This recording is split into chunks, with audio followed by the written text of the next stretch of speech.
HP. Okay.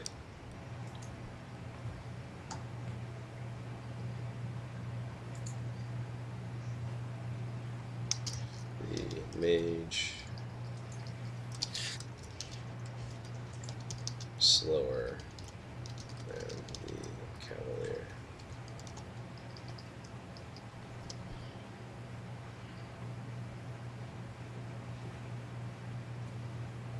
Counter notes. Okay, so now we have a reason for the cavalier to hop to the back row. Two reasons for the cavalier to hop to the back row. During the They second encounter. probably, yeah, yeah. I was gonna say they probably won't in the first one, mostly because they don't have a good. It's pretty bad if you do it on the first one. Not a good thing. Stack.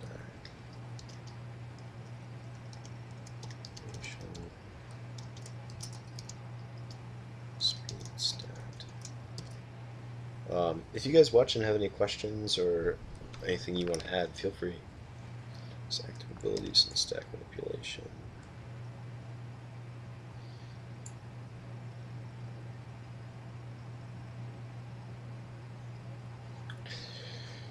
Basic abilities.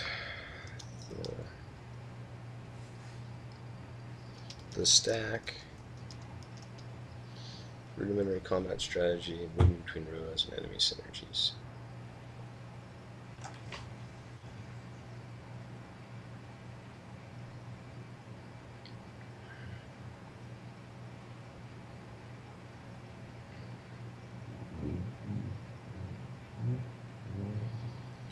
Insert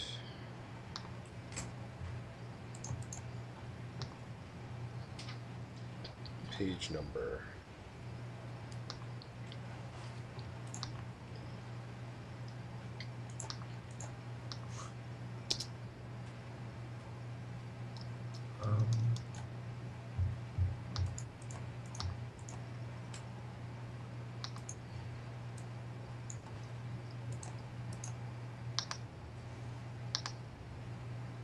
Insert page number.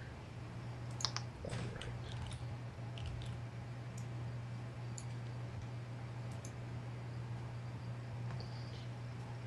Okay. Alright.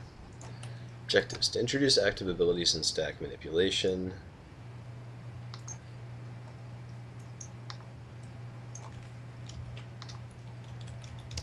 The speed stat. Importance of the speed stat.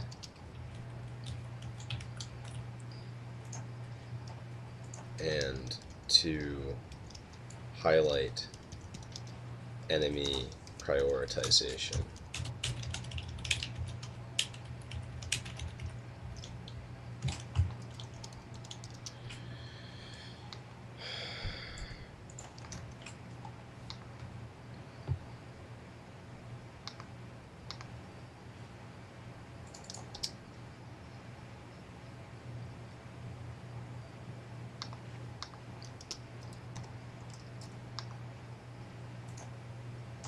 Oh, yeah. Bannerman. Passive. At the beginning of each turn that the bannerman spends,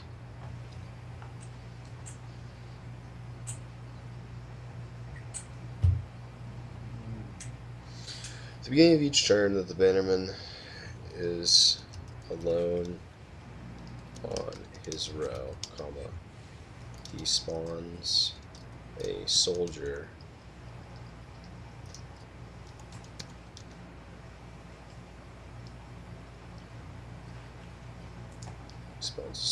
period.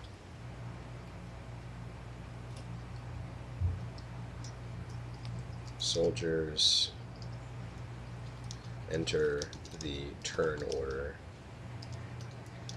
immediately after the bannerman.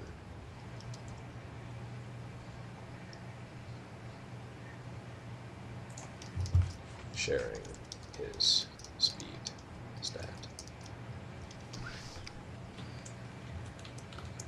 Soldiers will always attempt to vacate the bannerman's current row before taking other actions. Will always attempt to vacate the bannerman's current row through forward movement.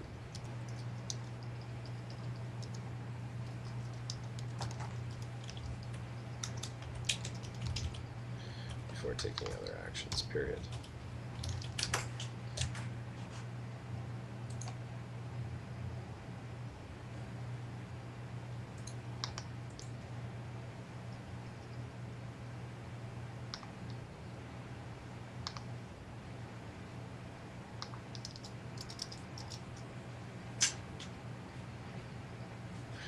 Okay, so if that's the second encounter,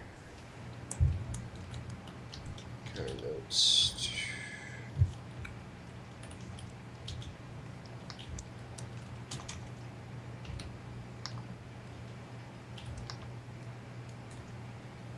Should we,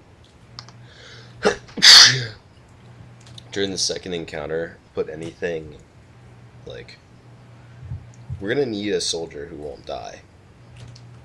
Maybe reinforcements should arrive. For your side or their side? For our side. So when you move back, you don't lose your front row. Right. Reinforcements will arrive to the front row of the cavalier if his initial contingent of soldiers would die or cause the front row to advance, to be advanced. They will hold this front row. I was thinking that, like, it is important to kind of hold the front line. I think encouraging players to move off the front line very often. It's something you can do, but it's not something you should do lightly. So maybe you have a set amount of times that this happens. The reinforcements only join once. Yeah, or maybe it's a passive on the bannerman. Well, you won't have a bannerman on your side during this encounter.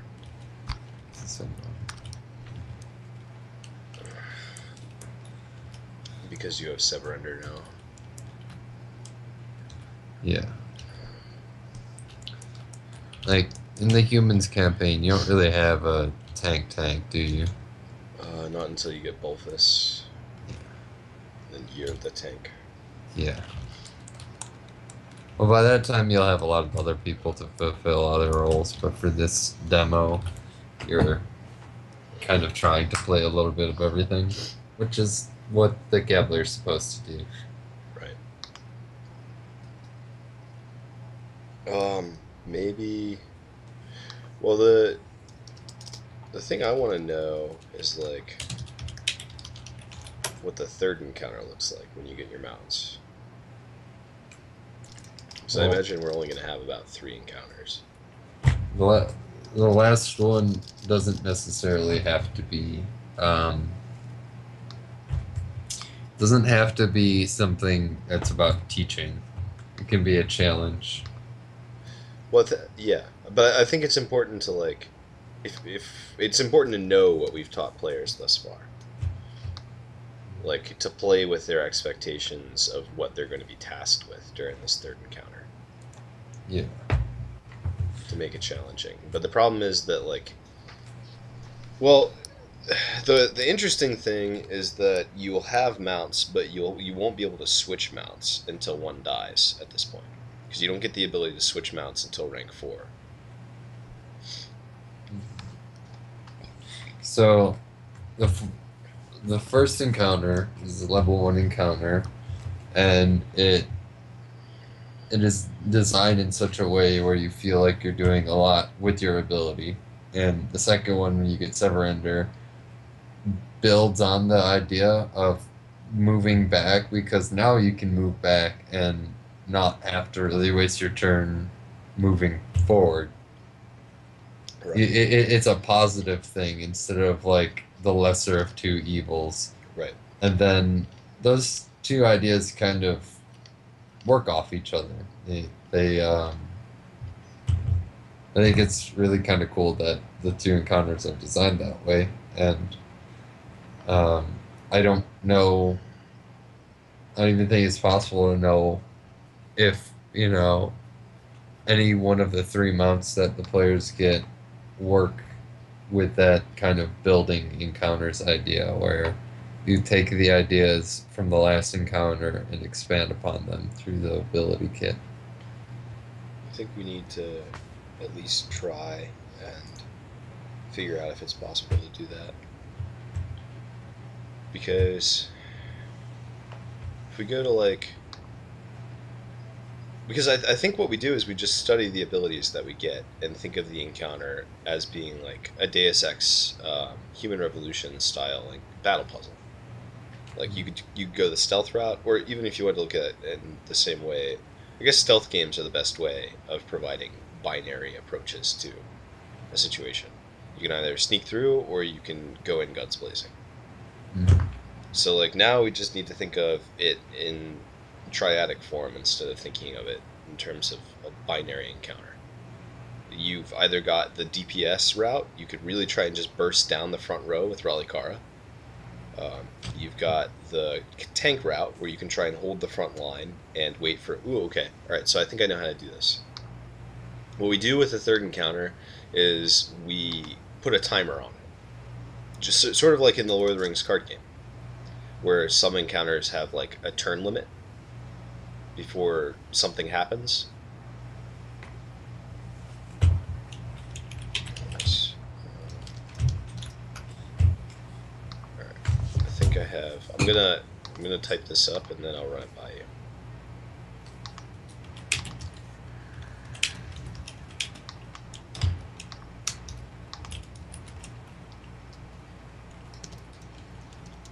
Nice.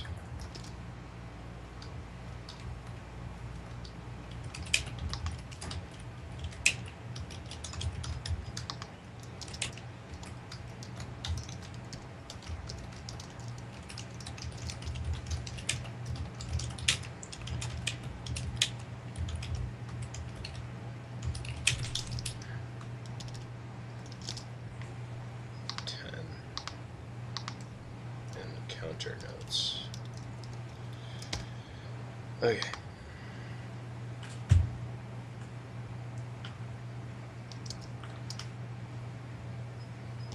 Objectives.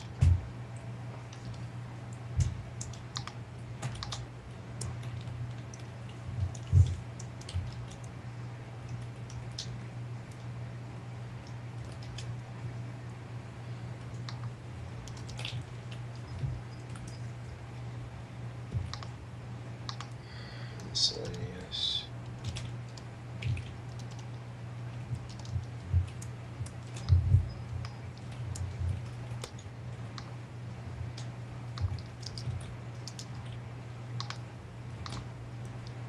Control necessary assets.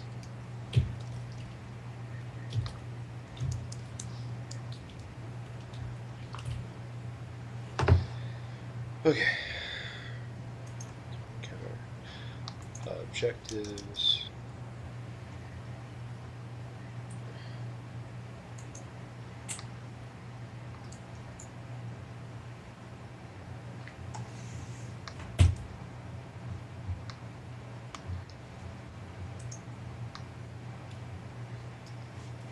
Okay.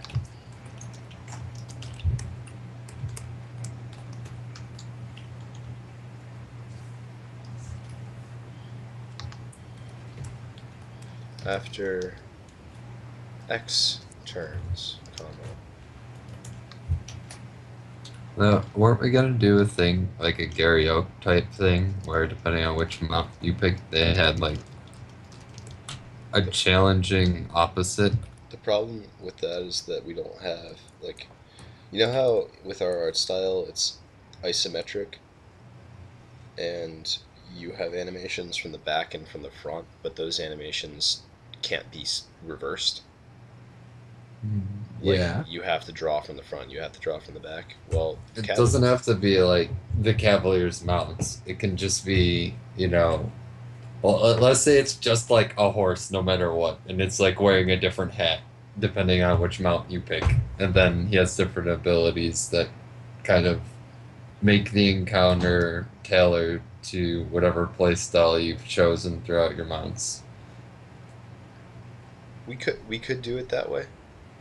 Um, what I'm like loath to agree on right now is anything that will require us developing more art assets than like the ones we're already going to need for the mage, the soldier, the bannerman, and the bruiser.